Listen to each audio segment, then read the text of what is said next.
Salutations famille avec Jésus. L'amour n'est pas un sentiment. Voici mon commandement.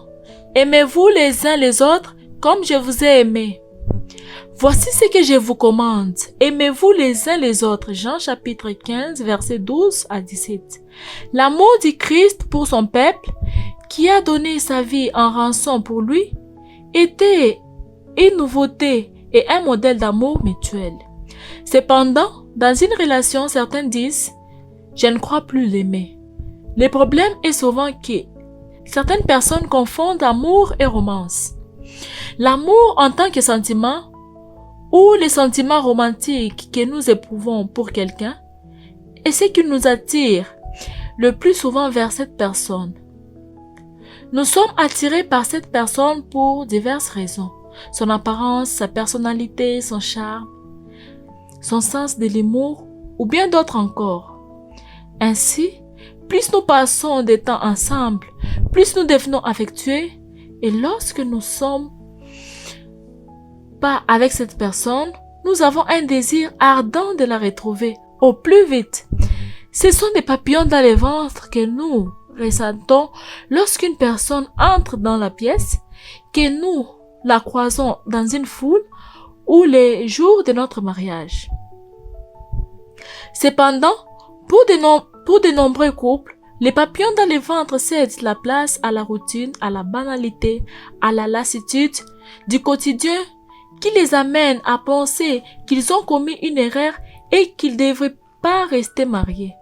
Pire encore, ils s'entament des relations illicites avec d'autres personnes qui les font à nouveau ressentir des papillons dans le ventre, jusqu'à ce que la lassitude gagne la nouvelle relation et que le cycle recommence et se répète dans des relations suivantes. D'autre part, lorsque Jésus a dit « Voici mon commandement, aimez-vous les uns les autres », il essaie de nous enseigner que l'amour n'est pas un sentiment car personne ne peut être obligé de ressentir.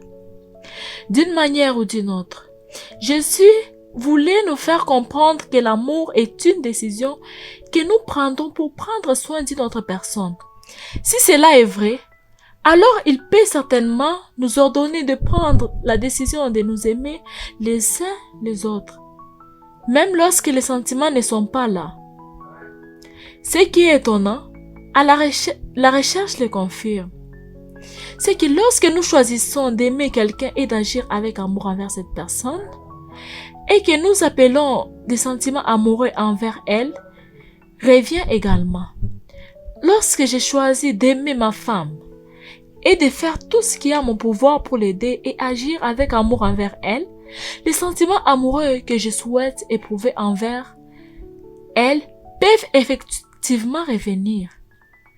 Si seulement vous sentez un peu de distance avec votre conjoint en ce moment, commencez par accepter le commandement de Jésus, de l'aimer, quels que soient vos sentiments.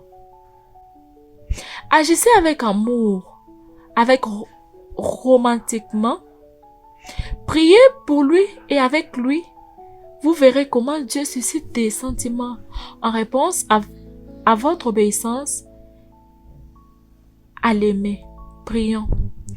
Père Dieu, nous voulons te montrer que nous t'aimons en obéissant et en aimant les autres, à commencer par notre conjoint. Lorsque nous agissons avec amour envers eux, cela éveille également des sentiments amoureux envers eux. Amen.